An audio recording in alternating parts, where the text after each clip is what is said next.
நண்பர்களே வணக்கம். குடியாத்தம் குமரன் பேசுகிறேன். டெட் பாடி நம்ம தவளம்பாடி பழனிசாமி பாஜக ஆர்எஸ்எஸ் முரட்டு அடிமை. நம்ம டெட் பாடி எடப்பாடி பழனிசாமி என்னதான் பேசணும்னு தெரில. நானும் தினம் பேசிட்டு தான் இருக்கிறேன். ஒரு வரம்புக்கு மீறி பேசுகிறான். அந்த இன்னொன்னா நேற்றைக்கு பிரச்சாரத்தில் ஒரு நாளைக்கு ஒன்று டெட் பாடி எடப்பாடி பேசுறது ஒரு நாளைக்கு ஒன்று. ஆபாசம்னா இவ்வளோ கிடையாதுங்க. அவ்வளோ கீழே இறங்கி ஆபாசமாக தர டிக்கெட்டாக லோக்கலாக கீழ்த்தரமாக. ஏன்னா ஒரு கீழ்த்தரமான ஒரு மனிதன் தரக்கட்ட ஒரு தர டிக்கெட் தானே. என்ன சொல்கிறது, பிளாட்ஃபார்ம் தான் அரசியல். டெட் பாடி எடப்பாடி பழனிசாமி அந்த அப்படி தான் பேசுவோம்.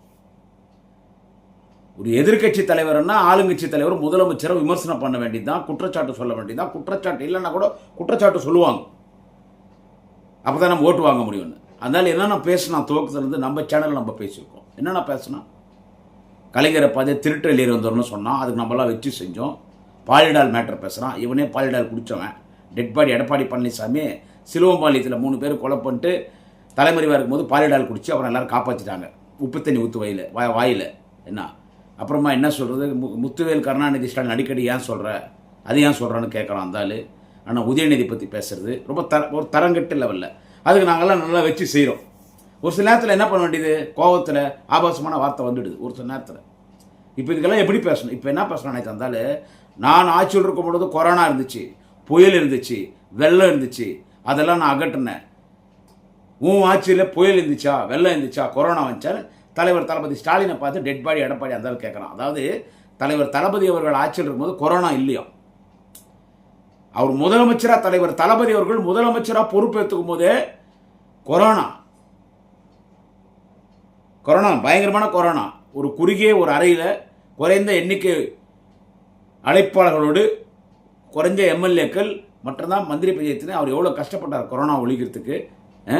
நாளை தான் சொல்கிறான் எடப்பாடி டெட் பாடி, உன் ஆட்சியில் கொரோனா இருந்துதான் நீங்கள்லாம் போய் கொரோனாவில் சேர்ந்துருப்பீங்கன்னு சொல்லிட்டு அடுத்திருந்தாலும் எடப்பாடி என்ன சொல்கிறான்னா, தலைவர் தளபதியை பார்த்து கொரோனா இருந்தால் நீயும் போய் கொரோனாவில் சேர்ந்துருப்பான்றான். இந்த அளவு போய் கொரோனாவில் போயிட்டுருப்பான், இந்த அளவு கொரோனாவில் போய் சேர்ந்துருப்பான். கொரோனா தான் நீயும் கொரோனாவில் போயிட்டுருப்பேன். அதாவது தளபதியை பார்த்து நீ கொரோனாவில் செத்து போயிட்டுருப்போன்னு சொல்கிறான் அந்த ஆள். இது என்ன நியாயம்? கமெண்ட்டில் சொல்லுங்கள். கொரோனாவில் தளபதி ஸ்டாலினை பார்த்து கொரோனா இருந்தால் உன் ஆட்சியில் கொரோனா இருந்தால் நீ கொரோனாவில் போய் சேர்ந்துருப்பேன், நீயே போய் சேர்ந்துருப்பான்றான். இவனுக்கு என்னங்க மரியாதை கொடுக்க வேண்டியதாகுது? ஒரு முதலமைச்சரை பார்த்து நீ கொரோனாவில் செத்து போயிட்டுருப்பான்றான். டெட் பாடி எடப்பாடி யாராக இருந்தாலும் பிறந்தா ஒரு நாளைக்கு சாகணும். சாவு என்பது நம்ம முடிவு பண்ணுறதில்ல, அது மேலே இருக்கிற கடவுள் முடிவு பண்ணிக்கிறோம். என்ன சொல்கிறது, இவ்வளோ பேசுகிறிய கொரோனா பற்றி, அவர் கொரோனாவில் போய் செத்துட்டு இருப்பார்னு. கொரோனா வார்டுக்குள்ளே நீ போனியா? இந்தியாவிலேயே கொரோனா வார்டுக்குள் சென்ற ஒரே ஒரு தலைவன் எங்கள் தலைவர் தளபதி ஸ்டாலின். கொரோனா வார்டுக்குள்ளே போனார். நேற்று பேசும்போது விழுப்புரத்துலேயும் திருவண்ணாமலையிலும் பேசினார். எல்லா டாக்டரும் சொல்கிறாங்க, ஏங்க கொரோனான்றது கொடுமையான நோய்ங்க. அது என்ன தான் நம்ம மாஸ்க் போட்டு என்ன தான் நம்ம கொரோனா ட்ரெஸ் போட்டு போனாலும் அது எப்படியும் அது பரவிடும். வேணாங்கன்னா முதல்ல ட்ரெஸ்ஸை கொடுங்கன்னு போட்டுன்னு போகிறார்.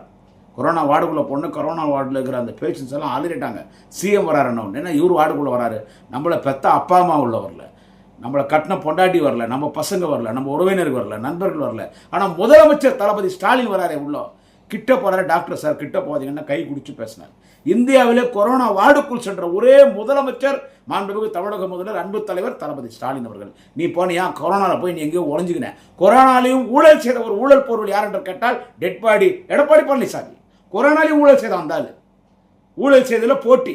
அன்னைக்கு சுகாதாரத்துறை அமைச்சராக இருந்த புதுக்கோட்டை குட்கா விஜயபாஸ்கருக்கும் இந்த டெட் பாடி முரட்டு அடிமை மோடியின் முரட்டு அடிமை எடப்பாடி பழனிசாமிக்கும் சண்டை. பணம் பங்கு போடுறதில்ல. சாவூட்லையும் திருடி சாப்பிட்டவன் யாருன்னு கேட்டால் டெட் பாடி எடப்பாடி பழனிசாமி. கொரோனாவுக்கு ஒதுக்குற நிதியிலையும் ஊழல் பண்ணவன் யாருன்னு கேட்டால் டெட் பாடி எடப்பாடி பழனிசாமி. அவர் கொரோனாவை ஒழிக்கிறதுக்கு எவ்வளோ கஷ்டப்பட்டார். அவரை பார்த்து நீ என்ன சொல்கிற, கொரோனா வந்தால் நீ கொரோனாவில் போய் சேர்ந்துருப்ப. 1.5 வருஷம் கொரோனா, அதுலேருந்து மக்களை காப்பாற்றி, வெள்ளம் புயல், அதுலேருந்து மக்களை காப்பாற்றி 3 வருஷம் தான் எங்களால் ஆட்சி நடத்த முடிஞ்சிச்சு. நீ 10 வருஷம் அதிமுக ஜெயலலிதா எடப்பாடி பழனிசாமின்னு கொள்ளையடிச்சிட்டு போனீங்க. 7 லட்சம் கோடி கடை வச்சுட்டு போனீங்க. எல்லாம் பல லட்சம் கோடி ஊழல் பண்ணிட்டு போனீங்க. இன்றைக்கி நீ வச்ச கடத்துக்கு யாரும் வட்டி கட்டுறது, யாரும் கடன் கட்டுற தலைவர் தளபதி பேசுறது உனக்கு எவ்வளோ சொன்னாலும் உனக்கு புத்தி வர போகிறது. நாளாந்தரத்தனமாக பேசுகிறான் டெட் பாடி எடப்பாடி. நாளாந்தரமாக பேசுகிறான். இருந்தாலும் இவனுக்கெல்லாம் எப்படி பதில் சொல்கிறது? நீ ஒரு நாளாந்திர பேச்சாளரையா நீ? கொரோனாவில் போயிட்டு இருப்பேன்னா அப்போ நீ சாவே மாட்டியா? இப்போ நான் என்னையே சொல்கிறேன், ஐயோ எடப்பாடி டெட் பாடி, நான் என்னையே சொல்கிறேன், குடியாத்துக்கு முறம் பேசினேங்கிறேன், டப்புன்னு ஹார்ட் அட்டாக் வந்தால் போயிடுவேன். இப்போ நீ எடப்பாடி அந்த வண்டியில் பேசுகிற, சுந்தரா டிராவல்ஸ் ஒரு பஸ் வச்சுருக்குல்ல, அதில் பேசுகிற, பள்ளி இழிச்சு பேசுகிற இல்லை, பேசினேங்கிறப்பா முக ஸ்டாலின் ஓட்டு போடாதீங்க, முக ஸ்டாலின் ஓட்டு போடாதீங்க, கப்புன்னு உனக்கு ஹார்ட் அட்டாக் வந்து அங்கேயே விழுந்துட்டு போயிட்டேன். ஒரு பேச்சு சொல்கிறேன், நல்லா ஒரு பேச்சுக்கு பேசினே இருந்துட்டு ஹார்ட் அட்டாக் வந்துச்சு, கப்புன்னு போயிட்டேன். மனுஷனுக்கு சாவு எப்போன்னு சொல்ல முடியாது. அப்போது அண்ணன் எடப்பாடின்னு சொன்னவங்களாம் அண்ணன் டெட் பாடி, அண்ணன் பாடி எடப்பாடி, அண்ணன் பாடி தூக்கு பாடி, சிறுவம்பாளையத்துக்கு தூக்கு பாடி என்னவான், எடப்பாடி பாடி ஆகிடுவேன். சாவுன்றது என்னைக்கு இருந்தாலும் மனுஷன் ஒரு நாள் பிறந்தா ஒரு நாள் சாக தான் செய்யணும். ஒருத்தர் 40 வயசில் சாவான், ஒருத்தர் 20 வயசில் சாவான், ஒருத்தர் 60 சாவான், ஒருத்தர் 70 சாவான், உனக்கோட 74 ரைட்டு என்ன, ஒருத்தர் 80 சாவான், ஒருத்தர் 90 சாவான், ஒருத்தர் 110 வயசு உயிரோடு இருப்பாங்க. அவர் என்ன சொன்னார் தளபதி? இதெல்லாம் பார்த்து நான் மிரண்டு போகிறவங்க கிடையாது. நேற்று பேசினார், இதெல்லாம் பார்த்து நான் பயப்படுறவங்க கிடையாது. மிஸ்ஸாகவே நான் பார்த்தேன். பல முறை சாவு என்னை தேடி வந்தது, தலைவர் தளபதி ஸ்டாலின் சொன்னார். 52 வருஷம் எவ்வளோ அடக்குமுறை ஆச்சு. மிஸ்ஸாவை பார்த்து மிஸ்ஸாலே நான் உள்ளே செத்துருக்கணும் ஜெயிலில், அதையும் தாண்டி வந்தவன். மரணத்தை பார்த்து பயப்படக்கூடியவன் இந்த முக ஸ்டாலின் கிடையாதுன்னு தளபதி பேசினார்ல. கொரோனா வார்டுக்குள்ளே போகிறது அன்னிக்கிட்ட சொல்ல முதலமைச்சர் தலைவர் தளபதி அவர்கள், கொரோனா வார்டுக்குள்ளே போகிறது எங்கள் மரியாதைக்குரிய அன்னி துர்கா அம்மாவிடத்தில் சொல்லலை. எது இருந்தாலும் மனைவிட்ட சொல்லுவார். அவர் ஒரு நல்ல கணவன், பிள்ளைகளுக்கு நல்ல ஒரு தந்தை, நல்ல குடும்பஸ்தன், அவர் தாய் தந்தைக்கு ஒரு நல்ல மகன். நீ டெட் பாடி எடப்பாடி எப்படின்னு எனக்கு தெரியாது. எது இருந்தாலும் அன்னிக்கிட்ட சொல்லுவாங்க. அவர் சாப்பிட்ற சாப்பாடு, பத்தியம் சாப்பாடு அன்னி தான் கிட்ட இருந்து எல்லாம் தயார் பண்ணுவாங்க. அவர் டூருக்கு போயிட்டால் கூட முடிஞ்ச அளவுக்கு கூட வருவாங்க, இல்லைனா ஃபோன் போட்டுனே இருப்பாங்க. அந்த அளவுக்கு அன்னி மீது தலைவர் தளபதி அவர்களுக்கு மரியாதை, தலைவர் தளபதி மீது அன்னிக்கு அந்த அளவுக்கு ஒரு பக்தி. அவர் கொரோனா வார்டுக்குள்ளே போயிட்டு வந்தோடனே டிவியில் பார்த்தோன்னா அன்னி பயந்துட்டாங்க. 1000 தான் கணவர், அவர் தமிழ்நாட்டு முதலமைச்சராக இருக்கலாம், இந்த இனத்தின் தலைவராக இருக்கலாம். 2026 மீண்டும் 2வது முறை முதலமைச்சர் வரப்போறார். என்ன இருந்தாலும் அவருக்கு கணவர் இல்லை, அன்னிக்கு கணவர் தானே. தன் கணவரை பாதுகாப்பது மனைவியினுடைய கடமை. மனைவி அமைவதெல்லாம் இறைவன் கொடுத்த வரம். அந்த மாதிரி எங்கள் அண்ணி எங்கள் தலைவர் தளபதிக்கு அமைஞ்சது. ஒரு வாரம் பேசலையும், நேற்று ஓப்பனாக சொல்லிட்டார். எங்கள் அண்ணி மரியாதைக்குரிய துர்காம்மா அவர்கள் ஒரு வாரம் தலைவர் தளபதிகிட்ட பேசவே இல்லை. அவர் எவ்வளோ பேச முயற்சி பண்ணுறாரு, பேசவே இல்லையா. கொரோனா வார்டுக்குள்ள போறீங்களா, உங்களுக்கு கொரோனா வந்தால் என்ன ஆகுது? உடம்பு தாங்குமா? ஒரு நாளைக்கு எத்தனை பேர் இறந்து போகிறாங்கன்னு டிவியில் பார்க்குறாங்க. கண்ணில் தண்ணி விட்டு அழுதுட்டாங்களாம், கதறிட்டாங்களாம். டிவியில் ஃப்ளாஷ் பேஸ் பார்க்கும்போது கொரோனா வார்டுக்குள்ளே சிஎம் போகிறாருன்னொடனே இவர் அந்த ட்ரெஸ்ஸை போட்டுன்னு உள்ளே போகிறார். அந்த ஸ்பேஸுக்கு போகிறவங்க, விண்கலத்துக்கு போகிறவங்க ட்ரெஸ்ஸு போட்டிருப்பாங்க, அதே மாதிரி இருக்கும் கொரோனா ட்ரெஸ்ஸு. நான் ஒரு முறை சென்னையிலேருந்து பெங்களூர் ஃப்ளைட்டில் போடும்போது அந்த ட்ரெஸ்ஸை எனக்கு போட்டான். என்னால் 10 நிமிஷம் உட்கார முடியல ட்ரெஸ்ஸை போட்டுன்னு. கைட்னா அந்த ஏரோஸ்பேஸ் கைட்டு விடாதுன்றாங்க. அந்த ட்ரெஸ்ஸை போட்டு உள்ளே போனால் அதை பார்த்து அன்னி ஒரு வாரம் பேசுங்க. அப்புறமா எல்லாம் சமாதானப்படுத்தி அண்ணன் உதயநிதி, அவருடைய மகள் தங்கை செந்தாமரை, மாப்பிள்ளை சபரீஷன் சார், அன்னி கிருத்திகா அவர்கள் எல்லாம் சமாதானம் பண்ணி, அவர் மக்களுக்கான தலைவர், நம்ம குடும்ப தலைவர் மட்டும் கிடையாது தலைவர் தளபதி, அவர் மக்களுக்கான தலைவர். அவர் பேருக்கு முதலமைச்சர் கிடையாது. திருடி சாப்பிட்றது கண்டம் காலில் விழுந்து முதலமைச்சர் பதவி பிச்சை வாங்கினதில்லை. மக்கள் அவர் முதலமைச்சராக இருக்காங்க. அவர் உணர்வுபூர்வமாக தன் முதலமைச்சர் வேலையை பார்க்குறாருன்னா, ஸோ அந்த மாதிரி ஒரு தலைவர் தளபதியை பார்த்து கொரோனாவில் நீ போய் சேர்ந்து பண்ணுறிய. நான் எனக்கு எவ்வளோ நேரம் உன்ன சொல்கிறதுக்கு? நீ சாக மாட்டியா எடப்பாடி? காலரா வந்து செத்துட்டா, பிளேக் வந்து செத்துட்டா, இதே கொரோனா வந்து செத்துட்டா, ஹார்ட் அட்டாக் வந்து செத்துட்டா, ஃபிட்ஸ் வந்து செத்துட்டா, லக்வாட் செத்துட்டா. சாவு இல்லை ஒரு நாள். சாவு என்பது எல்லாருக்கும் வரும்.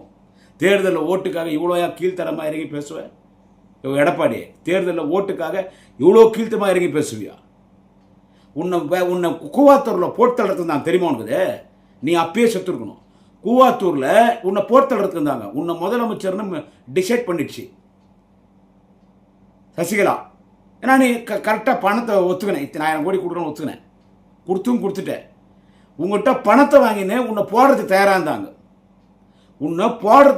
இருந்தாங்க, ஒரு கேங் உன்னை போட்டுலான்னு இருந்தாங்க. அப்போ உன்னை காப்பாற்றுனது யாருன்னு கேட்டால் சசிகலா உன்னை காப்பாற்றுச்சு. கெட்டவ தான், கொலைகாரி தான், ஜெயலலிதா கொலை பண்ணவ தான், திருடி தான், அக்யூஸ் தான். ஆனால் உன்னை பொறுத்த வரைக்கும் உனக்கு ஒரு வாழ்வு குதிச்சு அந்த பொம்பளை.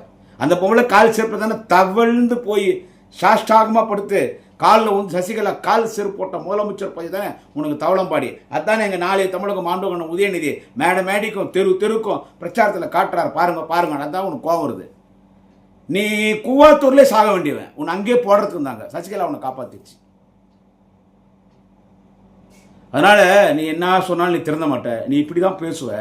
என்ன நீ கலிஜு பிடிச்சவன். என்ன நீ தோக்க போற. தோல்வி பயம். டெட் பாடி முகத்தில் உன் பாடி பார்க்கறதுக்கே உன் முகம் பார்க்கறதுக்கே டெட் பாடி மாதிரி இருக்குதியா எடப்பாடி.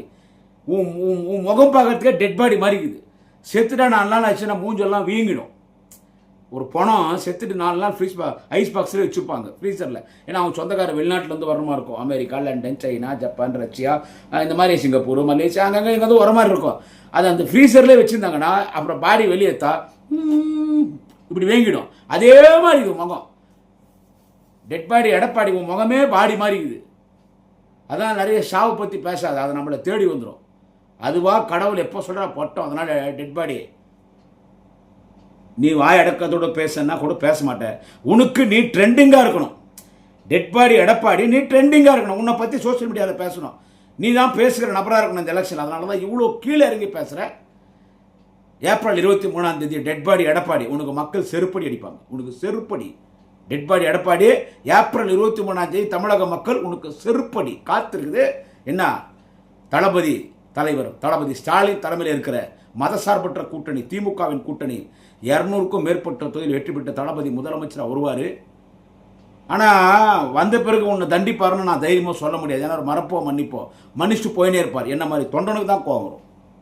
அதனால் வாக்காளர் பெருங்குடி மக்களே, இந்த எடப்பாடியை உண்மையிலே இந்த எடப்பாடியை உண்மையாக நாம் டெட் பாடி ஆக்க வேண்டும் என்றால் வருகிற ஏப்ரல் 23 தேர்தல் என்று அனைவரும் உதயசூரிய சின்னத்தில் வாக்களிங்கள், கை சின்னத்தில் வாக்களிங்கள், பானை சின்னத்தில் வாக்களிங்கள், முரசு சின்னத்தில் வாக்களிங்கள், சுத்தில் அறிவாள் சின்னத்தில் வாக்களிங்கள், கதிர் அறிவாள் சின்னத்தில் வாக்களிங்கள், ஏணி சின்னத்தில் வாக்களித்து 200க்கும் மேற்பட்ட தொகுதிகளில் திமுக வெற்றி பெற்றால் உண்மையிலே இப்படி அநாகரிகமாக அவதூறாக 4ஆம் தர பேச்சாளர் போல் ஒரு பொறுக்கி போக்குரி போல் பேசிக் கொண்டிருக்கிற இந்த டெட்பாடி எடப்பாடி பழனிசாமியை இந்த நாட்டை விட்டு விரட்ட வேண்டும்.